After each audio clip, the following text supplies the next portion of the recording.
Betty Brito. Thank you for doing this with me, Betty Brito. Oh, you're welcome. How do I know you?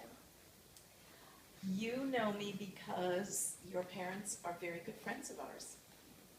What is your favorite memory of me? I have two favorite memories. And one was in 2010 when we went to Bermuda because your dad was racing in the Bermuda race and Joe was on the boat with him. And I don't know if you remember, but we all went out to dinner not too far from where we were staying. And you did my hair during dinner. You just did a great job. That's my first memory. My second memory is of the birthday that you had where you, instead of having gifts, you collected money for the animal shelter. And I thought that was just very special and very unusual, and I'll always remember that. Please name one of your favorite chapter books as a kid. All right, so one of my favorite chapter books was a series, and it was called Nancy Drew. Have you ever heard of that? No. Okay. So Nancy Drew was a series that was written by a single author, and she started writing in 1930. That was a pretty long time ago. And there were 56 different chapter books that author wrote. I can't tell you that I read all of them, but the one that I remembered that I wanted to tell you, because I think you probably wanted a specific title, was The Hidden Staircase. It's a mystery. What was the book about? So the book was about this young girl who liked to play detective, and she had some neighbors who were concerned that they were hearing noises in their house, like they thought things were being moved around and they were hearing unusual sounds, and they thought maybe the house was haunted and that it had ghosts.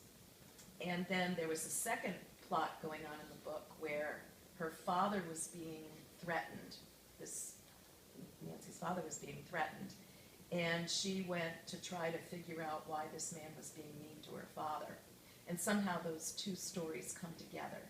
And that's what I really liked about the Nancy Drew series, is that there were always multiple things going on in the book, and you didn't figure out how they came together until the very end. So I like mysteries. What was the best part? I think the ending. How did the book make you feel? Well, I like mysteries because, and these books were kind of scary, and so it made you think about like what she was trying to discover, and she was trying to solve the problem, and I like kind of thinking along with her, and I kind of like some scary parts too. What's your favorite chapter book? I like Maid Magic. Oh, what's that about? It's about a mother who didn't let his child have ducks because they wanted ducks. And they took her to a hypnotized place for Mother's Day, and then her friend hypnotized her, but they actually didn't. And that she was faking it to their kids to turn into a duck. No way, really? They were just using a pet duck for them. And then at the end they're like, why do they have a pet duck and we don't get one? And why do you like that book so much? Because it's really funny. Oh, it's a funny book. Well, thank you